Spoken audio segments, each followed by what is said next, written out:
اعوذ باللہ من الشیطان الرجیم بسم اللہ الرحمن الرحیم لا تجعلوا دعاء الرسول بينكم كدعاء بعضكم بعضا قد يعلم الله الذين يتسللون منكم لواذا فليحذر الذين يخالفون عن أمره أن تصيبهم فتنة أو يصيبهم عذاب أليم. بسم اللہ الرحمن الرحیم الحمد للہ رب العالمین والصلاة والسلام علی رسولہ الکریم محمد وعلی آلہ واصحابہ اجمعین اما بعد اعوذ باللہ من الشیطان الرجیم بسم اللہ الرحمن الرحیم والنجم اذا ہوا ما ضل صاحبكم وما غوا وقال اللہ تبارک وتعالی فلیحذر الذین یخالفون عن امرہ ان تصیبہم فتنہ او یصیبہم عذاب علیم. محترم سامعین اکرام، جو اصلاح عقائد سے متعلق دروس کا سلسلہ چلا تھا، اس کا اگلا درس اس سلسلے سے باہر نکل کر کے ایک ایسے فتنے سے متعلق آج کے تاریخ میں دیا جا رہا ہے جو فتنہ انکار سنت یا رسول اکرم صلی اللہ علیہ وسلم کے اقوال کے بارے میں شبہات پیدا کرنے کا فتنہ ہے، حدیث و سنت میں تفریق کا فتنہ ہے، محدثین کرام پر بیجا کلام کرنے، صحیح بخاری کو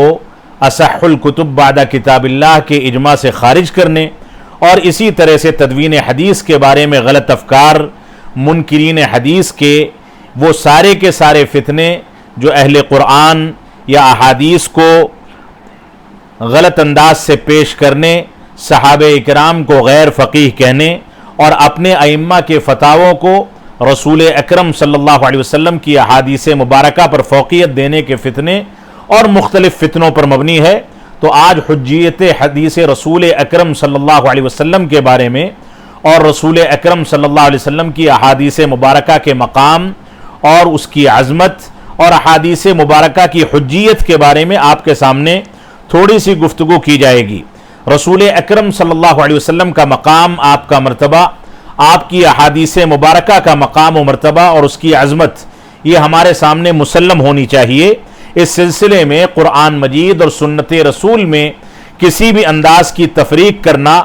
اور ان دونوں کو حجیت کے لحاظ سے الگ الگ تقسیم کرنا اور یہ کہنا کہ قرآن مجید تو حجت ہو سکتا ہے لیکن حدیث رسول حجت نہیں ہے، اس انداز کے شبہات اور اس انداز کی باتیں جو کہی جاتی ہیں یہ ساری کی ساری غلط افکار اور قرآن و سنت کے خلاف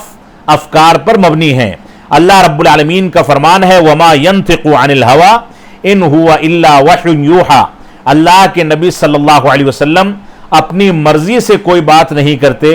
جو کچھ کہتے ہیں وہ اللہ رب العالمین کی وحی ہوتی ہے. سورۃ النجم میں آیت نمبر 3 اور 4 میں اللہ رب العالمین نے ارشاد فرمایا. اسی طریقے سے اللہ کے نبی صلی اللہ علیہ وسلم کا فرمان ہے الا انی اوتیت القرآن ومثلہ معہ. ابو داؤد کی صحیح روایت ہے جس کو علامہ البانی نے صحیح قرار دیا. اللہ کے نبی صلی اللہ علیہ وسلم ارشاد فرماتے ہیں کہ سن لو کہ مجھ کو قرآن مجید دیا گیا ہے اور قرآن مجید جیسی ایک چیز قرآن مجید کے ساتھ دی گئی ہے، یعنی احادیث مبارکہ. یہ دونوں کی دونوں چیزیں ایسی ہیں جن سے ہم کو حجت حاصل کرنی چاہیے. آپ دیکھیں رسول اکرم صلی اللہ علیہ وسلم پر جب قرآن مجید کا نزول شروع ہوا اور جبریل امین علیہ السلام غار حرا میں رسول اکرم صلی اللہ علیہ وسلم پر پہلی وحی اقرأ بسم ربک الذی خلق لے کر کے نازل ہوئے تو اسی وقت رسول اکرم صلی اللہ علیہ وسلم کی زبان مبارک سے ما انا بقاری کے الفاظ نکلے. جہاں اقرأ بسم ربک الذی خلق اللہ رب العالمین کی وحی قرآن مجید تھی، وہیں اللہ رب العالمین نے رسول اکرم صلی اللہ علیہ وسلم کی زبان مبارک سے ما انا بقاری کے الفاظ ادا کرا کر کے حدیث مبارکہ کو اسی ایڈیم میں اور اسی کے ساتھ اس کی ابتدا کر کے یہ ثابت کیا کہ قرآن مجید کے ساتھ ساتھ احادیث مبارکہ کو لے کر کے چلنے میں ہی انسانیت کی بھلائی ہے. اور یہ دونوں کی دونوں چیزیں شریعت اسلامیہ کا یکساں مصدر ہیں، ان دونوں سے حجت پکڑی جانی چاہیے. اس وجہ سے دونوں کی اہمیت کو سمجھنا ہماری ذمہ داری ہے. بہت ساری مثالیں اس سلسلے میں ہمارے سامنے ہو سکتی ہیں. مثال کے طور پر بعض لوگ سنت پر تنقید کرتے ہوئے حدیث و سنت میں تفریق کرتے ہیں. بعض لوگ محدثین پر کلام اس وجہ سے کرتے ہیں کہ جب محدث پر کلام ہو جائے گا تو حدیث بذات خود ناقابل اعتماد ہوگی اور ہمارے مسلک کے خلاف جو حدیث جاتی ہے اس کی وجہ سے ہمارے اوپر حجت قائم کرنے والے افراد ختم ہو جائیں گے. اسی طریقے سے بعض لوگوں نے خصوصاً صحیح بخاری پر کلام کیا، جبکہ امت کا اجماع ہے کہ اصح الکتب بعد کتاب اللہ رب العالمین کی کتاب قرآن مجید کے بعد سب سے زیادہ صحیح ترین کتاب یہ صحیح بخاری ہے. صحیح بخاری میں بعض مسالک کے خلاف، اسی طرح سے دین میں حیلہ کرنے والوں کے خلاف بے شمار دلائل موجود ہیں. لہذا ان لوگوں نے صحیح بخاری پر تیکھا کلام کر کے اس کی اہمیت کو ختم کرنے کی کوشش کی. اسی طریقے سے حدیث کی تدوین کے سلسلے میں بعض لوگوں نے غلط افکار پیش کیے کہ یہ پارسیوں کا کارنامہ ہے اور 2 صدیوں تک حدیث کی تدوین کا کوئی کام نہیں ہوا. قرآن مجید میں بعض لوگوں نے قرآن مجید کے بارے میں اپنے موقف کا تذکرہ کیا اور یہ کہا کہ قرآن مجید ہی ہمارے لیے کافی ہے، جیسا کہ اہل قرآن کہتے ہیں. بعض لوگوں نے قرآن مجید کا بھی انکار کر دیا. بعض لوگوں نے یہاں تک کہہ دیا کہ قرآن مجید کے بارے میں اگر ہم یہ عقیدہ رکھیں کہ اس کا متن اپنی اصل حالت میں باقی ہے تو یہ چیز ممکن نہیں ہے. لہٰذا ان کے عقیدے کے مطابق قرآن مجید کا معنی اور مفہوم تو محفوظ ہے، لیکن قرآن مجید کے متن میں تبدیلی ہو چکی ہے اور وہ اپنی اصلی شکل میں باقی نہیں ہے. اس انداز کے نظریات بھی بعض لوگوں کے پائے جاتے ہیں. بعض لوگ تواتر کی حد تک پہنچنے والی حدیث کا بھی انکار کرتے ہیں اور عام روایات کا بھی انکار کرتے ہیں اور خبر واحد کا بھی انکار کرتے ہیں. بعض لوگ ایسے بھی ہیں جو احادیث کو اپنی ہوا پرستی کی بنیاد پر احادیث کا انکار کر کے اپنے مذہب کی تائید میں اپنے علماء کے اور اپنے ائمہ کے اقوال تلاش کرتے ہیں. اپنے مسلک کی تائید میں جب ان کو کوئی راستہ نہیں ملتا تو بعض صحابہ اکرام کو غیر فقیہ کہہ کر کے ان کی روایات اور ان کی احادیث کو رد کر دیتے ہیں، جیسا کہ بہت سارے فقہا نے اور موجودہ دور کے بہت سارے مفتیوں نے ابو ہریرہ رضی اللہ تعالیٰ عنہ جو کہ فقیہ امت ہیں ان کو غیر فقیہ قرار دے کر کے ان کی حدیثوں کے بارے میں شبہات پیدا کیے. اسی طریقے سے بعض کتابوں کے اندر یہ عبارتیں موجود ہیں کہ اگر ہمارے امام کا قول اصول کرخی وغیرہ پڑھا جائے، ہمارے امام کا قول اللہ کے نبی صلی اللہ علیہ وسلم کے فرامین سے ٹکرا جائے تو ایسی صورت میں رسول اکرم صلی اللہ علیہ وسلم کے فرامین اور احادیث کی توجیہ و تعویل کی جائے گی، اور توجیہ و تعویل ممکن نہیں ہو سکی تو امام کا قول لے لیا جائے گا اور حدیث کا انکار کر دیا جائے گا. اس انداز کے اقوال موجود ہیں جو شبہات پیدا کرنے کے لیے دنیا کے سامنے پیش کیے جاتے ہیں کہ حجیت حدیث کے بارے میں لوگوں کا عقیدہ کمزور پڑ جائے. اس کے علاوہ بہت ساری مثالیں ہمارے سامنے ہو سکتی ہیں، میں اس کی تفصیل میں نہیں جانا چاہتا، لیکن اختصار کے ساتھ یہاں پر چند چیزیں آپ کے سامنے پیش کرنا چاہتا ہوں. اسی طریقے سے ہمارے سامنے یہ واضح ہونا چاہیے کہ سنت یعنی احادیث مبارکہ کے ذریعے ہم کو ایسا حکم ملتا ہے جس پر قرآن مجید خاموش ہے. اس کی بہت ساری مثالیں موجود ہیں.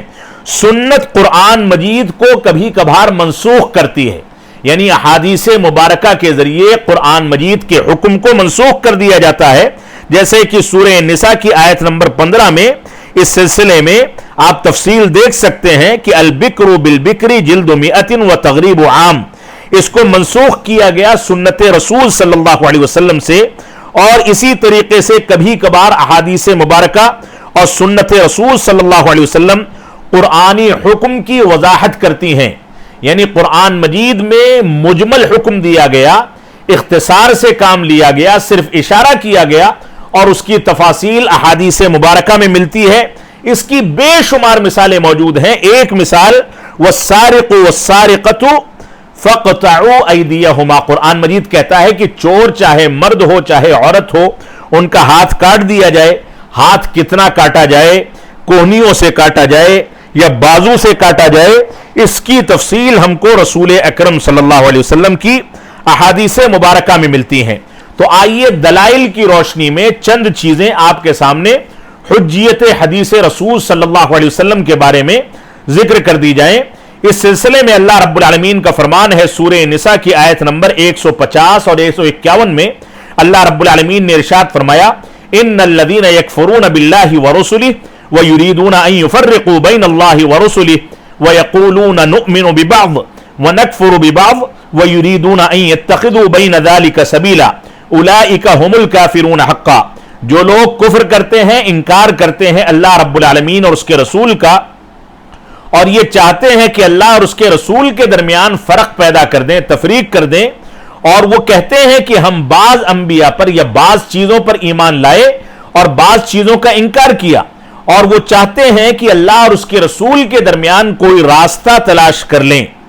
درمیان میں کوئی راہ نکال لیں، ایسے لوگوں کے بارے میں اللہ رب العالمین نے فرمایا اولئک هم الکافرون حقا، یہ اصل میں حقیقی کافر ہیں، اللہ اور اس کے رسول میں تفریق کرنے والے اور اللہ اور اس کے رسول کے راستے کے درمیان کوئی راستہ نکالنے والے۔ اسی طریقے سے اللہ رب العالمین نے سورۃ النساء میں ارشاد فرمایا وَإِذَا قِيلَ لَهُمْ تَعَالَوْا إِلَى مَا أَنزَلَ اللَّهُ وَإِلَى الرَّسُولِ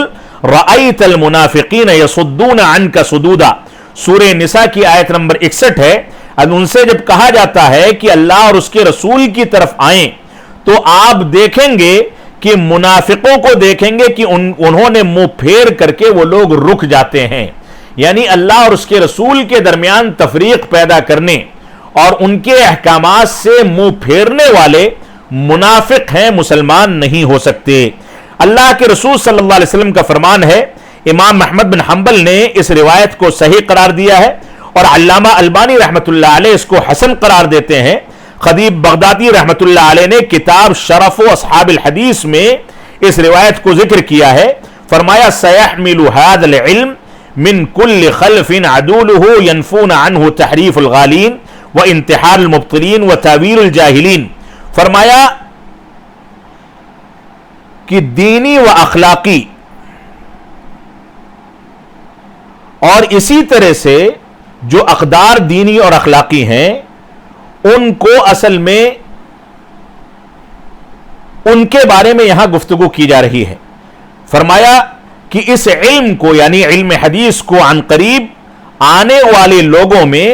عادل افراد اختیار کریں گے۔ عادل افراد سے مراد کون ہیں؟ وہ لوگ جو دینی اور اخلاقی بنیادوں پر زندگی گزارتے ہوں، جن کا دین اور اخلاقیات مکمل اور مضبوط ہو۔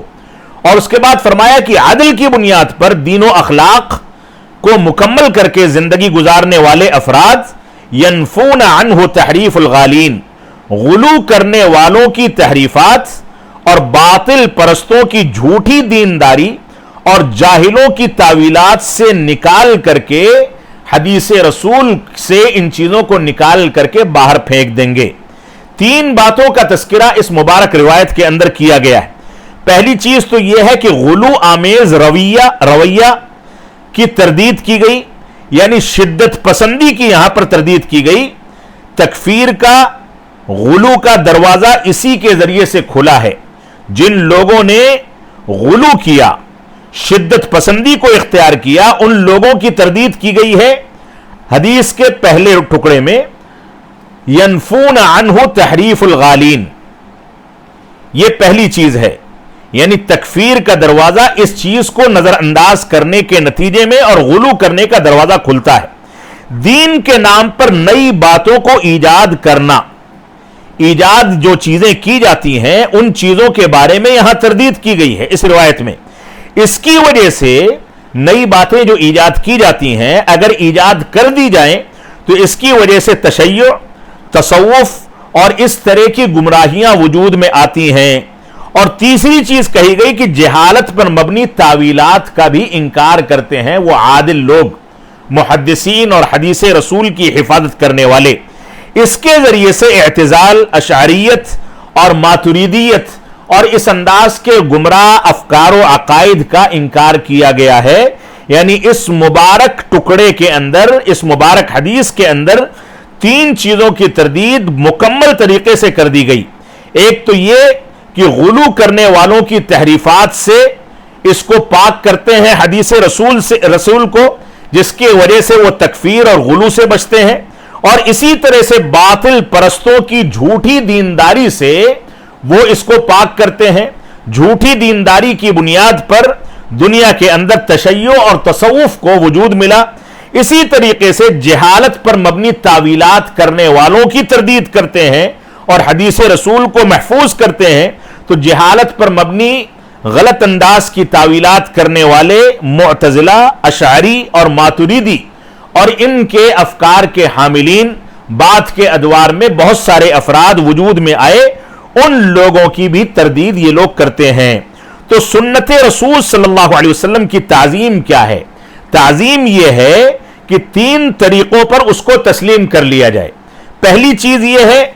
کہ اس میں کسی بھی چیز سے اعتراض نہ کیا جائے۔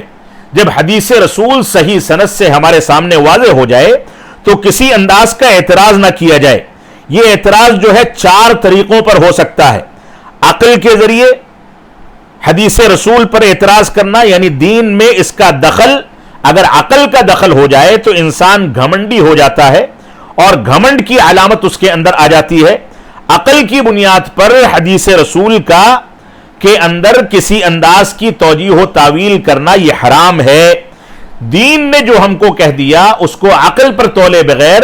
ہم اس کو تسلیم کرتے ہیں، لہذا عقلی لحاظ سے اس پر اعتراض نہ کیا جائے، قیاس کے لحاظ سے اس پر اعتراض نہ کیا جائے، یعنی فقہ کو فوقیت دے کر کے حدیث کے خلاف گھمنڈ نہ کیا جائے، فقہ کو فوقیت دے کر کے حدیث کے خلاف فتوے نہ دیے جائیں۔ اور اسی طرح سے تیسری چیز ہے کہ ذوق کو اور شوق کو بہانہ بنا کر کے جو زہد و تصوف کو اختیار کرنے والوں نے احادیث مبارکہ کا انکار کر کے یا اس میں توجیہ و تعویل کر کے ذوق و شوق کے بہانے سے حدیث رسول کو نظر انداز کر کے اپنے اقوال کو ترجیح دی، وہ بھی ہمارے اندر سے ختم ہونا چاہیے۔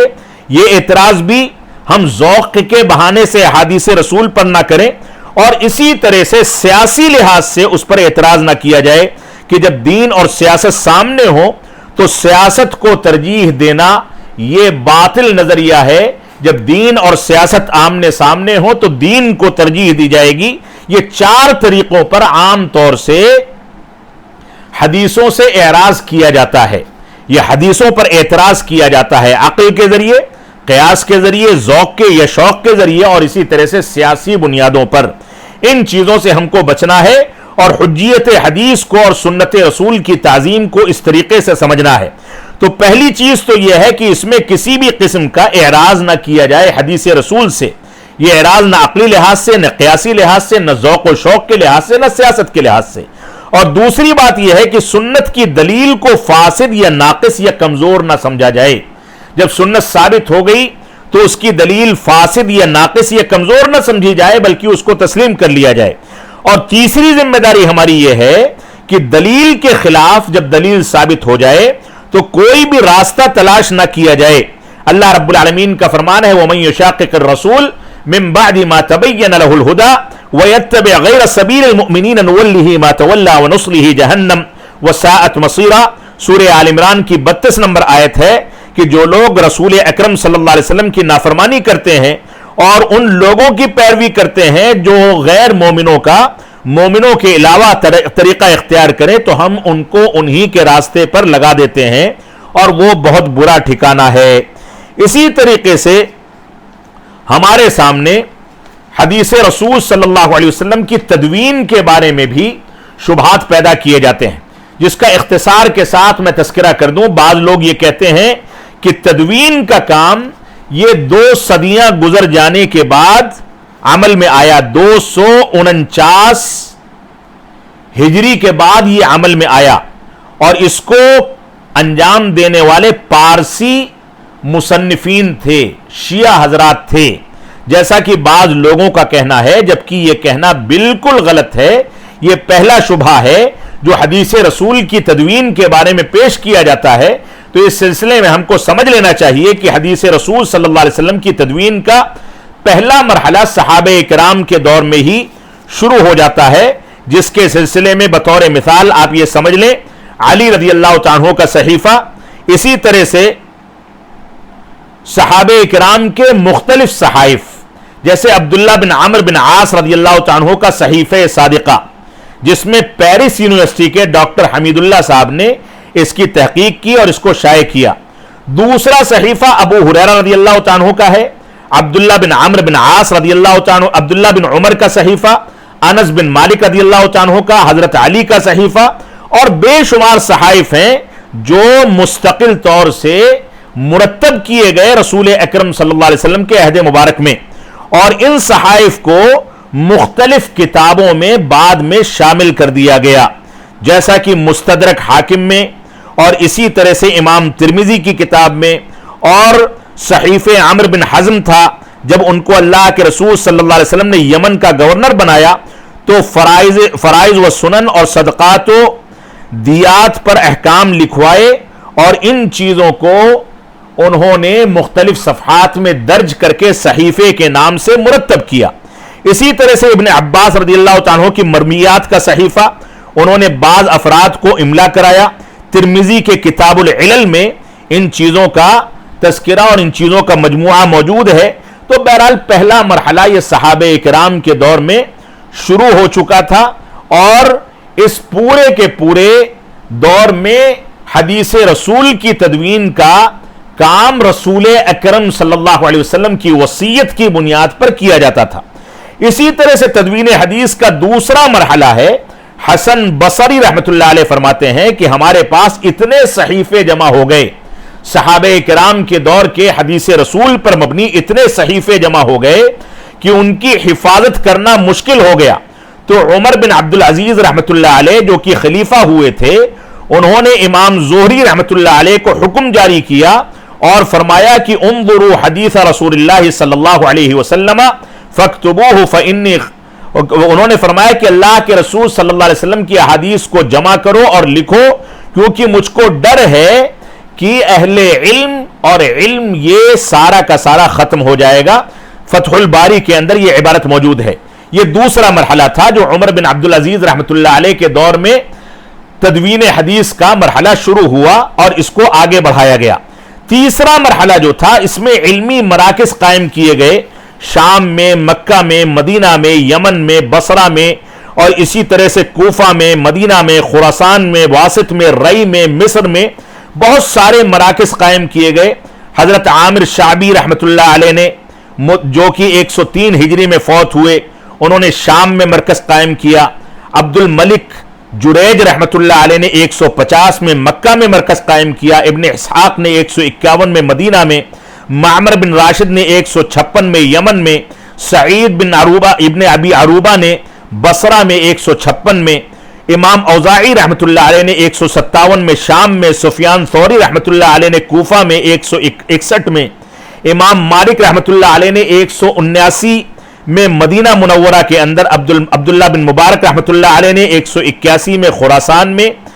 حیثم بن بشیر نے 183 میں واسط میں، جریر بن عبد الحمید نے 188 میں رئی میں، عبداللہ بن وہب نے 197 میں مصر میں، اور بے شمار مراکز، علمی مراکز قائم کیے گئے جن میں حدیث رسول کی تدوین کا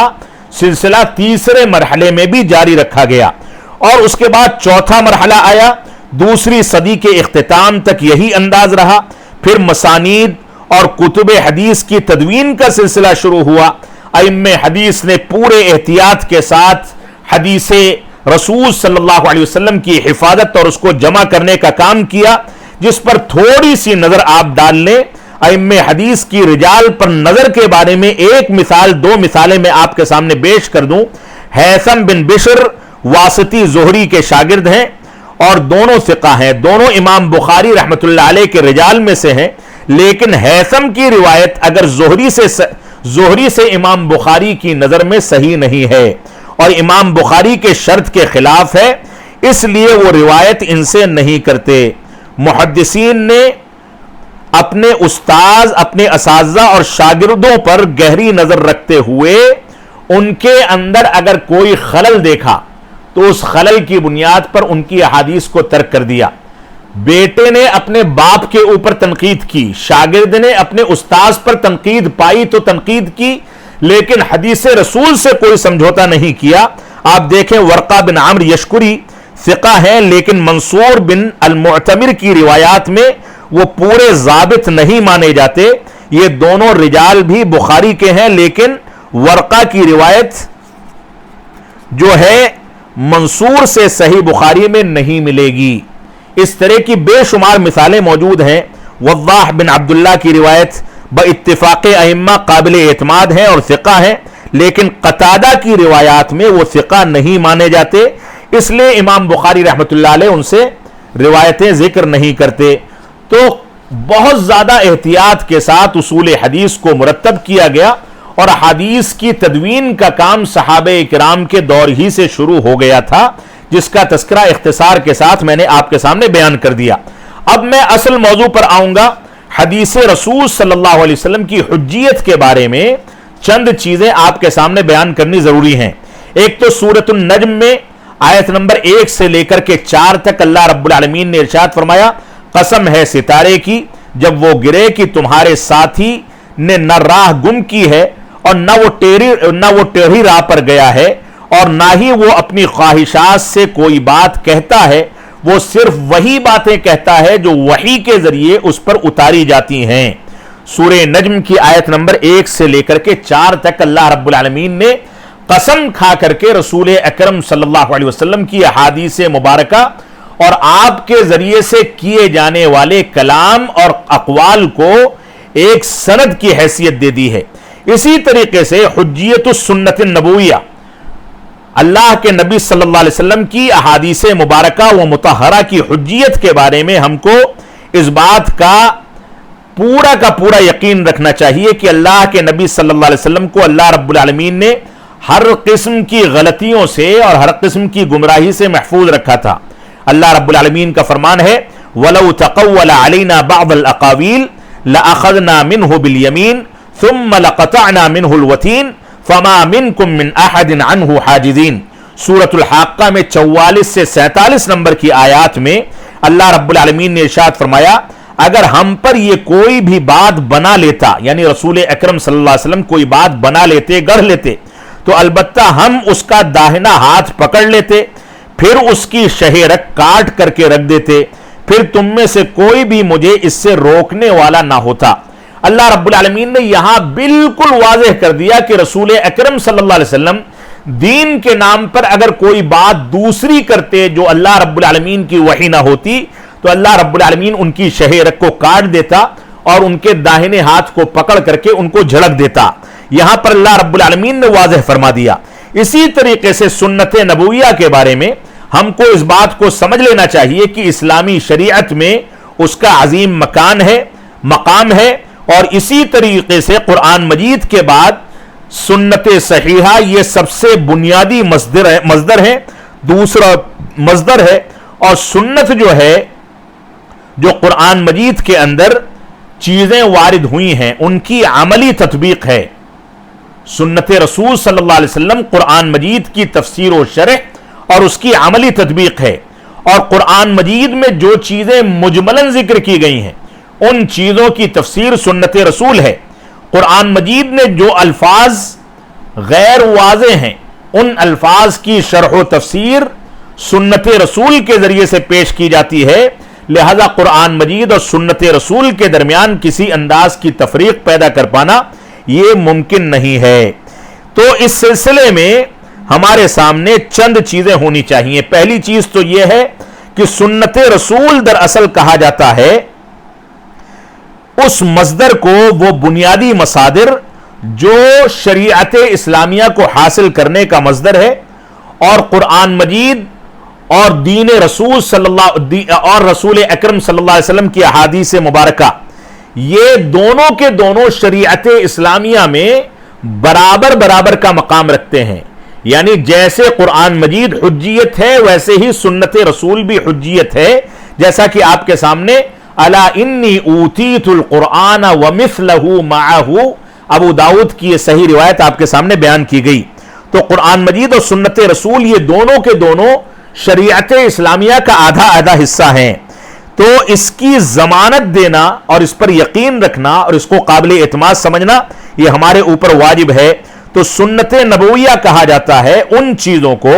جو رسول اکرم صلی اللہ علیہ وسلم کی جانب آپ کے اقوال و افعال یا آپ کی تقاریر میں سے منسوب کیے جائیں، آپ کی جانب نسبت ان کی جائے، یا اسی طرح سے آپ کی اخلاقیات اور آپ کی صفات کے بارے میں جو چیزیں آپ کی جانب صحیح سند سے منسوب کی جائیں،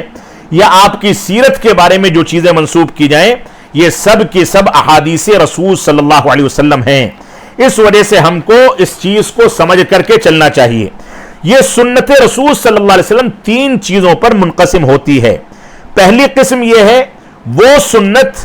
جو مؤکد ہے، یعنی وہ سنت جو قرآن مجید کے عین مطابق ہے، جو قرآن کہتا ہے وہی سنت سے ثابت ہے، یہ سنت بالکل واضح ہے۔ دوسری سنت وہ ہے، سنت کی دوسری قسم وہ ہے جو سنت کسی چیز کو واضح کرتی ہے، یعنی اللہ رب العالمین نے قرآن مجید میں جو کچھ بیان کر دیا اس کی مزید شرح و تفسیر بیان کرنے والی سنت، اس کو السنہ المبینہ کہا جاتا ہے۔ اور سنت کی تیسری قسم ہے جو مستقل سنت رسول ہے، شریعت اسلامیہ میں اس کا مستقل مقام ہے اور وہ مستقل طور سے دلیل کی حیثیت رکھتی ہے۔ جیسے قرآن مجید نے بعض چیزوں کے بارے میں کوئی صراحت نہیں کی، لیکن سنت رسول میں مستقل طور سے اس کی صراحت کی گئی ہے۔ جیسے نانا اور نانی یا دادا اور دادی کی میراث کے بارے میں قرآن مجید میں تذکرہ نہیں ملتا، لیکن سنت رسول صلی اللہ علیہ وسلم مستقل طور سے اس پر بحث کرتی ہیں۔ اسی طریقے سے مردوں کے لیے سونے اور چاندی کا حرام ہونا، سونے اور ریشم کا حرام ہونا، یہ قرآن مجید میں نہیں ملتا، لیکن سنت رسول مستقل طور سے اس پر بحث کرتی ہے۔ تو علماء کرام کا اس بات پر اجماع ہے کہ سنت رسول صلی اللہ علیہ وسلم کبھی کبھار اس طرح کے احکام بیان کرتی ہے جو احکام قرآن مجید میں نہیں ہیں یا قرآن مجید کے اندر ہیں اور سنت رسول اس کی شرح و تفسیر پیش کرتی ہے۔ تو ہمیں اس بات کو سمجھ لینا چاہیے۔ اس سلسلے میں حسان رضی اللہ تعالیٰ عنہ روایت کرتے ہیں کہ قال کان جبریل ينزل علی النبی صلی اللہ علیہ وسلم بالسنت کما ينزل علیہ القرآن۔ دارمی کی صحیح روایت ہے، کہتے ہیں کہ جبریل علیہ السلام اللہ کے نبی صلی اللہ علیہ وسلم پر سنت رسول صلی اللہ علیہ وسلم اسی طرح سے نازل کرتے تھے جیسے قرآن مجید کو نازل کیا جاتا تھا، یعنی دونوں چیزیں باقاعدہ نازل ہوتی تھیں اور رسول اکرم صلی اللہ علیہ وسلم امت کے سامنے اس کو واضح کرتے تھے۔ تو یہاں پر ایک دوسرا بنیادی نقطہ یہ ہے کہ وہ آیتیں ہمارے سامنے ہونی چاہیے جو سنت رسول صلی اللہ علیہ وسلم کی حجیت پر گفتگو کرتی ہیں۔ اللہ رب العالمین کا فرمان ہے سورہ آل عمران کی آیت نمبر 164 میں، اللہ رب العالمین نے فرمایا لقد من اللہ علی المؤمنین اذ بعث فیہم رسولا من انفسہم، کہ اللہ رب العالمین نے مومنوں پر، ایمان لانے والوں پر احسان کیا ہے کہ ان کے درمیان ایک ایسا رسول بھیجا جو ان کے سامنے اللہ رب العالمین کی آیات کی تلاوت کرتا ہے، ان کو پاکیزگی بتاتا ہے اور ان کو کتاب و حکمت کی تعلیم دیتا ہے۔ یہاں حکمت سے مراد اکثر مفسرین کی نظر میں احادیث مبارکہ ہیں۔ بہت سارے دلائل ہیں جس سے یہ ثابت ہوتا ہے کہ حکمت کا لفظ قرآن مجید میں جہاں بھی آتا ہے اکثر جگہوں پر اس سے احادیث رسول صلی اللہ علیہ وسلم مراد ہوتی ہیں۔ اسی طریقے سے اللہ رب العالمین نے ارشاد فرمایا وَأَنزَلْنَا إِلَيْكَ الذِّكْرَ لِتُبَيِّنَ لِلنَّاسِ مَا نُزِّلَ إِلَيْهِمْ وَلَعَلَّهُمْ يَتَفَكَّرُونَ۔ سورہ نحل کی آیت نمبر 44 میں اللہ رب العالمین نے ارشاد فرمایا کہ ہم نے آپ پر ذکر نازل کیا تاکہ آپ لوگوں کے سامنے اس کو بیان کر دیں جو کچھ ان کے اوپر نازل کیا گیا ہے، ہو سکتا ہے کہ وہ غور و فکر کرنے لگیں۔ یہاں پر احادیث رسول صلی اللہ علیہ وسلم اس کے اندر شامل ہیں۔ اسی طریقے سے وہ چند آیتیں جو اس بات پر دلالت کرتی ہیں کہ اللہ رب العالمین نے مومنوں کو رسول اکرم صلی اللہ علیہ وسلم کی اطاعت کا تاکیدی حکم دیا ہے۔ اللہ رب العالمین کا فرمان ہے سورہ آل عمران کی آیت نمبر 31 میں قل ان کنتم تحبون اللہ فاتبعونی یحببکم اللہ، اگر تم اللہ رب العالمین سے محبت رکھتے ہو تو رسول اکرم صلی اللہ علیہ وسلم آپ کہہ دیجئے کہ میری اتباع کرو تو اللہ رب العالمین تم سے محبت کرنے لگے گا۔ تمہارے گناہوں کو بخش دے گا، اور اللہ رب العالمین مغفرت کرنے والا اور رحم کرنے والا ہے۔ تو اس آیت کریمہ میں اللہ رب العالمین نے واضح طریقے سے رسول اکرم صلی اللہ علیہ وسلم کی زبان مبارک سے اعلان کرا دیا کہ اللہ کی محبت کو اگر چاہتا ہے کوئی تو رسول اکرم صلی اللہ علیہ وسلم کی پیروی اور اتباع کرنا ضروری ہے۔ دوسری آیت کریمہ اس سلسلے میں جس میں حکم دیا گیا اطاعت رسول کا، اللہ رب العالمین کا فرمان ہے قُلْ اطیعوا اللَّهَ وَالرَّسُولَ فَإِن تَوَلَّوْا فَإِنَّ اللَّهَ لَا يُحِبُّ الْكَافِرِينَ۔ سورہ آل عمران کی آیت نمبر 32 میں اللہ رب العالمین نے فرمایا اے اللہ کے نبی صلی اللہ علیہ وسلم آپ کہہ دیجئے اللہ اور اس کے رسول کی اطاعت کرو، اگر تم اس سے روگردانی کرو گے تو اللہ رب العالمین کافروں کو پسند نہیں فرماتا۔ اسی سلسلے میں ایک اور آیت کریمہ ہمارے سامنے ہونی چاہیے جو اہل سنت والجماعت، سلفی منہج اور قرآن و سنت کے حاملین کے منہج کو بالکل واضح کرنے والی آیت کریمہ ہے۔ سورہ نساء کی آیت نمبر 59 میں اللہ رب العالمین نے ارشاد فرمایا یا ایھا الذین آمنوا اطیعوا اللہ واطیعوا الرسول وَأُولِي الْأَمْرِ مِنْكُمْ فَإِن تَنَازَعْتُمْ فِي شَيْءٍ فَرُدُّوهُ إِلَى اللَّهِ وَالرَّسُولِ۔ اللہ رب العالمین نے فرمایا اے ایمان والو، اللہ اور اس کے رسول کی اطاعت کرو اور ولی امر کی اطاعت کرو، لیکن اگر تمہارے درمیان کسی بھی چیز میں اختلاف ہو جائے، احکام و مسائل میں، فضائل میں، دنیاوی امور میں کسی بھی چیز میں اختلاف ہو جائے، فَرُدُّوهُ إِلَى اللَّهِ وَالرَّسُولِ، تو اپنے معاملات کو اللہ اور اس کے رسول کی جانب لوٹا دو۔ اگر تم ایمان رکھنے والے ہو اللہ رب العالمین پر، یوم آخرت پر، یہی بات تمہارے لیے بہتر ہے۔ یہاں پر یہ وضاحت کر دینا ضروری ہے کہ اسی ہندوستان میں ایک ایسا تعلیمی ادارہ جو بہت عظیم تعلیمی ادارہ مانا جاتا ہے، وہاں کے ایک مفسر نے اپنی تفسیر میں، جس تفسیر کا نسخہ آج بھی موجود ہے، علامہ بکر ابو زید رحمت اللہ علیہ نے اپنی کتاب کے اندر اس کا تذکرہ بھی کیا ہے کہ اس انداز سے قرآن مجید کی آیات میں تحریف کی گئی۔ اس آیت کریمہ میں اس قرآن مجید کی تفسیر میں ترجمہ اور تفسیر بیان کرتے ہوئے دوسرے ٹکڑے میں فَإِن تَنَازَعْتُمْ فِي شَيْءٍ فَرُدُّوهُ إِلَى اللَّهِ وَالرَّسُولِ کے بعد اولی الامر کا اضافہ کیا گیا، تنبیہ کی گئی، تنبیہ کے باوجود اس کو حذف نہیں کیا گیا، 3 مرتبہ تنبیہ کی گئی لیکن حذف نہیں کیا گیا۔ اور پاکستان کے ایک بہت مشہور مفتی ہیں، انہوں نے باقاعدہ اس چیز کو اپنی کتابوں میں کئی بار ذکر کر کے اس تعویل اور تحریف کو باقی رکھا۔ اسی طریقے سے ایمان میں کمی اور زیادتی ہوتی ہے،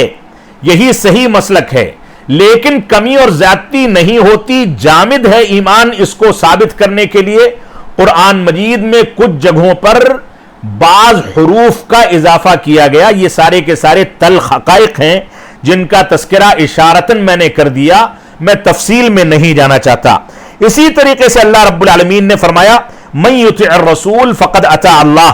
جس نے رسول اکرم صلی اللہ علیہ وسلم کی اطاعت کی اس نے اللہ رب العالمین کی اطاعت کی۔ ومن تولی فما ارسلناک علیہم حفیظا، اور جس نے روگردانی کی تو اللہ رب العالمین نے ان کے پاس آپ کو حفاظت کرنے والا بنا کر کے نہیں بھیجا ہے۔ اسی طریقے سے ہمارے سامنے ایک آیت کریمہ انما المؤمنون الذین آمنوا باللہ ورسولہ ثم لم یرتابوا وجاہدوا باموالہم وانفسہم، مومن حقیقت میں وہ لوگ ہیں جو لوگ ایمان لائے اللہ اور اس کے رسول پر اور اس کے بعد وہ شبہات میں نہیں پڑے اور اللہ رب العالمین کے راستے میں اپنے مال اور اپنی جان کے ذریعے سے جہاد کیا،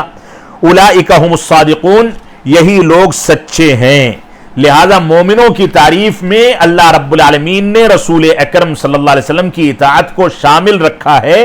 لہذا اطاعت کا انکار کرنے والے یا حجیت حدیث کا انکار کرنے والے ان آیات کا جواب دیتے کسی بھی انداز سے نظر نہیں آ سکتے۔ اسی طریقے سے ایک نقطہ یہاں پر یہ ہے آج کے درس میں کہ بعض ایسی آیتیں بھی ہمارے سامنے ہونی چاہیے جس میں رسول اکرم صلی اللہ علیہ وسلم کی معصیت سے اللہ رب العالمین نے ہم کو روکا ہے اور معصیت کو حرام قرار دیا ہے اور معصیت کرنے والوں کو وعیدیں سنائی ہیں۔ اللہ رب العالمین کا فرمان ہے فَلَا وَرَبِّكَ لَا يُؤْمِنُونَ حَتَّى يُحَكِّمُوكَ فِي مَا شَجَرَ بَيْنَهُمْ ثُمَّ لَا يَجِدُوا فِي أَنفُسِهِمْ حَرَجًا مِّمَّا قَضَيْتَ وَيُسَلِّمُوا تَسْلِيمًا۔ سورہ نساء کی آیت نمبر 65 میں اللہ رب العالمین نے ارشاد فرمایا کہ اس ذات کی قسم جس کے ہاتھ میں آپ کی جان ہے، یہ لوگ اس وقت تک مومن نہیں ہو سکتے جب تک آپ کو یعنی رسول اکرم صلی اللہ علیہ وسلم کو اپنے تمام اختلافات میں اپنا حاکم تسلیم نہ کر لیں، اور اس کے بعد جو کچھ آپ فیصلہ کر دیں اس کو تسلیم کر لیں، اس میں کسی انداز کا حرج محسوس نہ کریں، اور مکمل طریقے سے اس کے آگے سر تسلیم خم کر دیں۔ اسی طریقے سے دوسری آیت کریمہ جس میں اللہ رب العالمین نے رسول اکرم صلی اللہ علیہ وسلم کی معصیت سے ڈرایا ہے، فرمایا وَمَن يُشَاقِقِ الرَّسُولِ مِن بَعْدِ مَا تَبَيَّنَ لَهُ الْهُدَى وَيَتَّبِعْ غَيْرَ سَبِيلِ الْمُؤْمِنِينَ نُوَلِّهِ مَا تَوَلَّى وَنُصْلِهِ جَهَنَّمَ وَسَاءَتْ مَصِيرًا۔ سورہ نساء کی آیت نمبر 115 میں اللہ رب العالمین نے فرمایا جو لوگ رسول اکرم صلی اللہ علیہ وسلم کی معصیت کرتے ہیں، نافرمانی کرتے ہیں، ہدایت کی باتوں کے سامنے آ جانے اور واضح ہو جانے کے بعد اور غیر مومن افراد کا راستہ تلاش کرتے ہیں، تو ہم ان کو اسی راستے پر لگا دیتے ہیں، اور وہ بہت برا ٹھکانہ ہے۔ اسی طریقے سے اللہ رب العالمین نے ارشاد فرمایا ان الذین کفروا وصدوا عن سبیل اللہ وشاقوا الرسول من بعد ما تبین لهم الهدى لن يضروا الله شیئا وسيحبط اعمالهم۔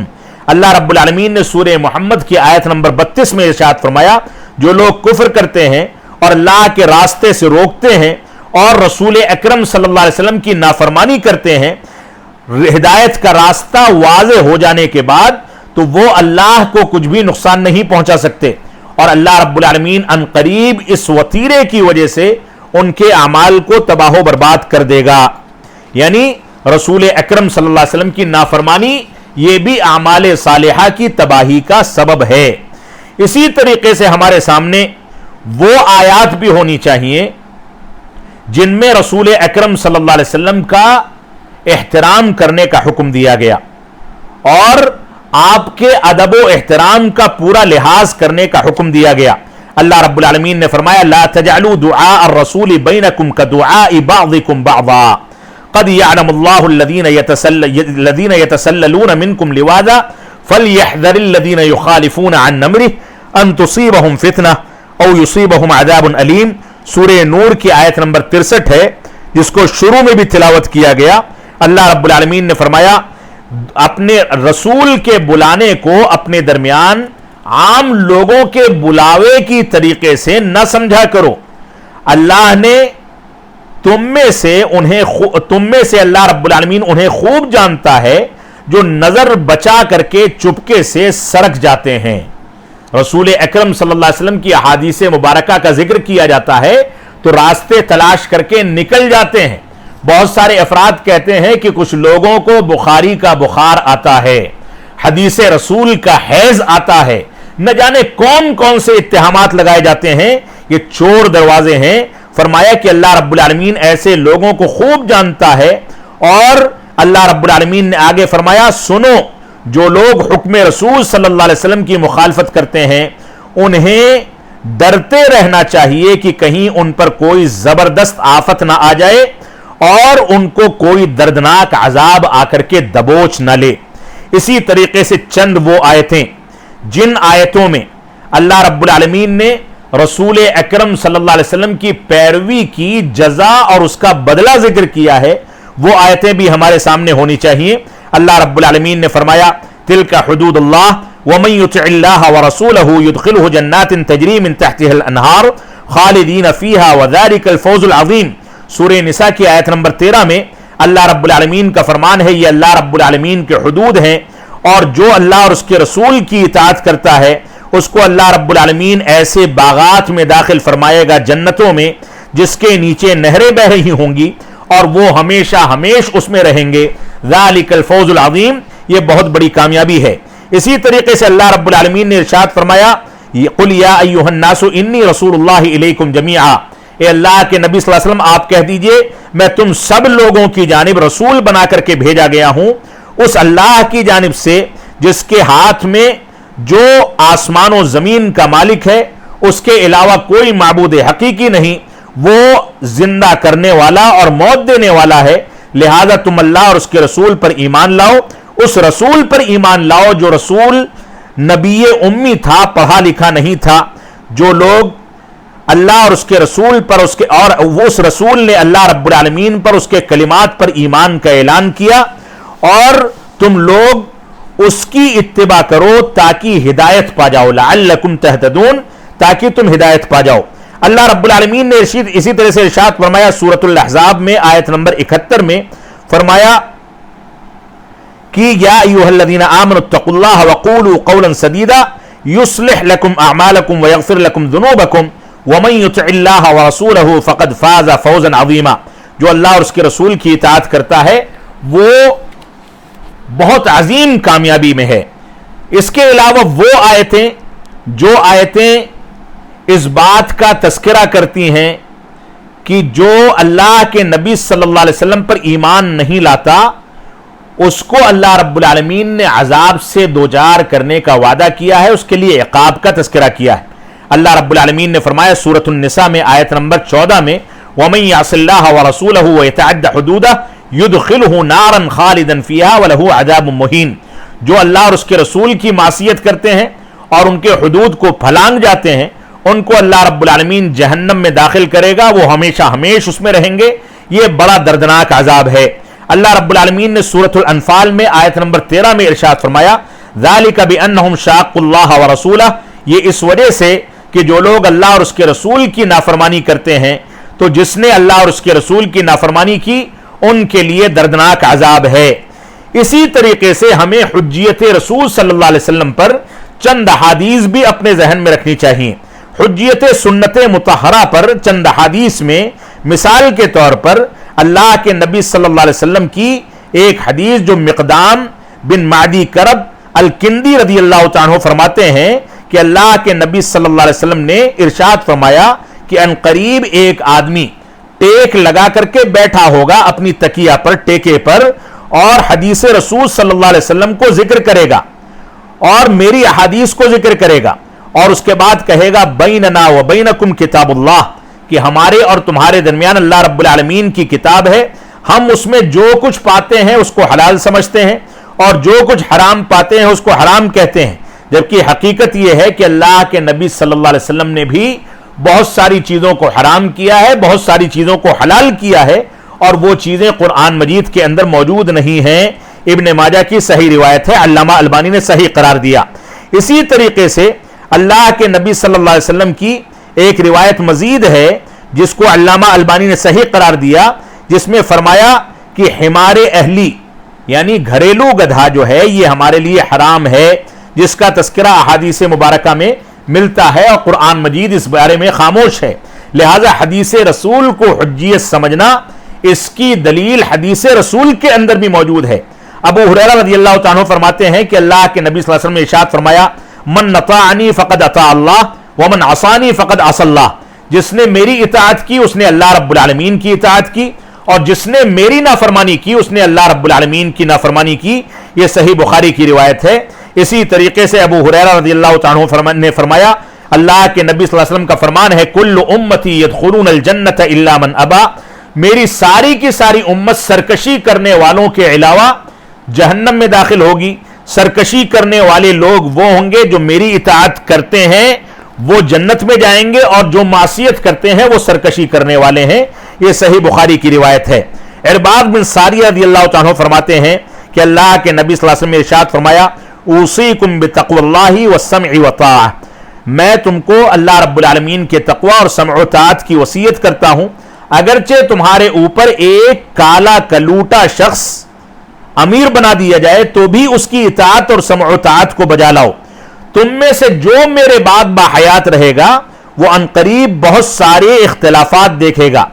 ایسے ایام میں تمہارے لیے ضروری ہے فعلیکم بسنتی وسنت الخلفاء الراشدین المہدیین، کہ میری سنتوں کو یعنی احادیث رسول کو اور صحابہ اکرام یا خلفاء راشدین کی سنتوں کو جو ہدایت یافتہ ہیں ان کی سنتوں کو اختیار کرو، ان کو مضبوطی کے ساتھ تھام لو، اپنے داڑھ کے دانتوں سے پکڑ لو اور بدعات سے اپنے آپ کو بچا کر کے رکھو۔ یہ روایت بھی صحیح ہے، علامہ البانی نے اس کو صحیح قرار دیا۔ اسی طریقے سے تابعین اور صحابہ اکرام کے اقوال کے سلسلے میں بھی ہم کو چند مثالیں سامنے رکھنی چاہیے صحابہ کرام نے بھی حدیث رسول صلی اللہ علیہ وسلم کو حجیت بتایا ہے۔ ابو سعید خدری رضی اللہ عنہ فرماتے ہیں کہ ہم اللہ کے نبی صلی اللہ علیہ وسلم کے ساتھ آپ کے بعض ساتھیوں کی موجودگی میں نماز ادا کر رہے تھے تو آپ نے اپنا جوتا نکال دیا نماز کی حالت میں۔ صحابہ کرام نے جب آپ کو دیکھا کہ آپ نے جوتا نکال دیا ہے تو صحابہ کرام نے بھی نماز کی حالت میں جوتا نکال کر کے کنارے کر دیا۔ تو اللہ کے نبی صلی اللہ علیہ وسلم نے نماز سے سلام پھیرنے کے بعد پوچھا کہ تم لوگوں کو کس وجہ سے جوتا اتارنا پڑا؟ تو ان لوگوں نے کہا کہ ہم نے دیکھا کہ آپ نے اتارا ہے تو ہم نے بھی اتار دیا۔ تو آپ نے فرمایا کہ مجھ کو جبریل امین علیہ السلام نے یہ خبر دی تھی کہ میرے جوتے میں گندگی لگی رہ گئی ہے، لہذا میں نے اتارا، تم کو اتارنے کی ضرورت نہیں تھی۔ لیکن رسول اکرم صلی اللہ علیہ وسلم کو دیکھ کر کے صحابہ کرام نے یہ عمل کیا، پوری جماعت نے یہ عمل کیا، یہ صحابہ کرام کا وطیرہ تھا، یہ روایت بھی صحیح ہے۔ اسی طریقے سے صحابہ کرام کے اقوال میں ایک روایت امیر المومنین عمر بن خطاب رضی اللہ عنہ کی کہ وہ حجر اسود کے پاس آئے اور اس کے بعد فرمایا کہ میں جانتا ہوں کہ تو ایک پتھر ہے، نہ کوئی نفع پہنچا سکتا ہے نہ نقصان پہنچا سکتا ہے، لیکن اگر میں نے رسول اکرم صلی اللہ علیہ وسلم کو نہ دیکھا ہوتا کہ وہ تجھ کو بوسہ دیتے ہیں تو میں تجھ کو کبھی بھی بوسہ نہ دیتا۔ یہ صحیح بخاری کی روایت ہے۔ اسی طریقے سے بدایہ و نہایہ میں ابن کثیر رحمت اللہ علیہ نے یہ ذکر کیا ہے کہ بہت سارے لوگوں کا یہ قول ہے اور انہوں نے اس چیز کا تذکرہ کیا ہے کہ جب جیش اسامہ روانہ ہونے لگا تو بہت سارے صحابہ کرام نے اعتراض کیا حضرت ابوبکر صدیق رضی اللہ عنہ کے سامنے کہ ان کو روانہ نہ کیا جائے، لیکن انہوں نے فرمایا کہ اگر میری لاش کو دشمن مدینہ پر حملہ کر دیں اور میری لاش کو چیل کوے نوچ لے جائیں اور اسی طرح سے درندے آ کر کے ہم کو نوچ لیں اور ہمیں تباہ و برباد کر دیں تو بھی میں رسول اکرم صلی اللہ علیہ وسلم کے حکم کی مخالفت نہیں کر سکتا۔ انہوں نے لشکر اسامہ کو روانہ کیا تھا، لہذا وہ روانہ کیا جانا چاہیے۔ تابعین کے اقوال میں بھی حجیت رسول صلی اللہ علیہ وسلم کے اقوال موجود ہیں، جیسا کہ عمران بن حسین رضی اللہ عنہ کے سامنے ایک آدمی نے ذکر کیا کہ آپ لوگ اللہ کے نبی صلی اللہ علیہ وسلم کی احادیث کو ذکر کرتے ہیں لیکن اس کی کوئی بنیاد ہم قرآن مجید میں نہیں پاتے۔ تو انہوں نے عمران بن حسین رضی اللہ عنہ نے صاف طریقے سے کہا کہ تم بڑے احمق انسان ہو، کیا تم اللہ رب العالمین کی کتاب یعنی قرآن مجید میں ظہر کی نماز کی 4 رکعتوں کا تذکرہ پاتے ہو اور اس کے اندر جہری قرات کی جائے یا سری کی جائے اس کا کوئی ذکر ملتا ہے؟ کون سی نمازوں کو کیسے ادا کیا جائے اس کی تفاصیل ملتی ہیں؟ ایسا نہیں ملتا، لہٰذا انہوں نے اس بنیاد پر اس کو احمق قرار دیا۔ اسی طرح سے امام شافعی رحمۃ اللہ علیہ فرماتے ہیں کہ لوگوں کا اس بات پر اجماع ہے کہ اللہ کے نبی صلی اللہ علیہ وسلم کی سنت کے ذریعے جو چیز ثابت ہو جائے اس چیز کو مکمل طریقے سے اختیار کیا جائے اور کسی آدمی کے قول کی بنیاد پر اس کو چھوڑا نہیں جا سکتا۔ امام ابو حنیفہ رحمۃ اللہ علیہ فرماتے ہیں کہ جب دین میں کوئی بھی قول ثابت ہو جائے تو دین میں کوئی رائے قائم نہ کی جائے۔ وَعَلَيْكُمْ بِإِتِّبَاعِ السُّنَّةِ، تمہارے لیے ضروری ہے کہ سنت رسول کو اختیار کرو۔ فَمَنْ خَرَجَ عَنْهَا ضَلَّ، اور جو سنت رسول سے نکل گیا وہ گمراہ ہو گیا۔ شیخ الاسلام علامہ ابن تیمیہ رحمۃ اللہ علیہ فرماتے ہیں کہ انسان کو سنت رسول کی حجیت کو سمجھنا چاہیے۔ یہ سنت رسول صلی اللہ علیہ وسلم اور رسول اکرم صلی اللہ علیہ وسلم کی اتباع کرنا یہ انسان کے لیے ضروری ہے، اور اسی کو سامنے رکھتے ہوئے انہوں نے فرمایا کہ ہر انسان کے قول کو لیا بھی جا سکتا ہے اور چھوڑا بھی جا سکتا ہے الا رسول اللہ، یا بعض روایات میں الا صاحب ھذا القبر، اس قبر والے کے اقوال کے علاوہ کسی کا بھی قول ہمارے سامنے آئے اس کو چھوڑا بھی جا سکتا ہے اور حدیث رسول کے مطابق ہے تو لیا بھی جا سکتا ہے، لیکن اس قبر والے یا رسول اکرم صلی اللہ علیہ وسلم کے اقوال کو چھوڑنا ممکن نہیں ہے۔ مطرب بن عبداللہ الشخیر سے کہا گیا کہ ہم سے قرآن کے علاوہ کوئی چیز آپ ذکر نہ کریں، تو انہوں نے فرمایا کہ اللہ کی قسم کہ ہم قرآن کے علاوہ کوئی چیز تمہارے سامنے ذکر نہیں کرنا چاہتے، لیکن ہم قرآن کو اس طریقے پر ذکر کرنا چاہتے ہیں جو قرآن مجید کو ہم سے زیادہ جانتا تھا. یعنی رسول اکرم صلی اللہ علیہ وسلم کی احادیث مبارکہ میں قرآن مجید کی شرح و تفسیر اور اس کی مکمل تطبیق جو موجود ہے وہ ہم سے زیادہ جانتے تھے، اس لیے ذکر کیا، لہذا اس کو اختیار کرنا تو یہ ہمارے لیے ضروری ہے. اللہ رب العالمین ہم کو سنت رسول صلی اللہ علیہ وسلم کی حجیت کو سمجھنے اور ہر قسم کے شبہات سے دور رہنے کی توفیق عطا فرمائے. ہم جب تک جئیں تب تک اسلام پر جئیں، جب ہمارا خاتمہ ہوتی ایمان پر ہو. حجیت رسول صلی اللہ علیہ حجیت حدیث رسول صلی اللہ علیہ وسلم کے مقام کو سمجھنے اور اس کے بارے میں شبہات پیدا کرنے سے اللہ رب العالمین ہم کو بچائے اور اس کو سمجھنے کی توفیق عطا فرمائے. کیونکہ حجیت رسول احادیث رسول کا وہی مقام ہے جو قرآن مجید کی آیات کا ہے. قرآن مجید کی آیتوں سے ہم کو جو دلیل ملتی ہے وہی دلیل اور دلیل کا وہی وزن سنت رسول صلی اللہ علیہ وسلم کی احادیث سے بھی ملتا ہے. اس وجہ سے دونوں کے مقام کو سمجھنا ہماری ذمہ داری ہے. اللہ رب العالمین ہم کو ان باتوں کی توفیق عطا فرمائے. وصلی اللہ علی نبینا محمد وعلی آلہ وصحبہ وسلم. والسلام علیکم ورحمۃ اللہ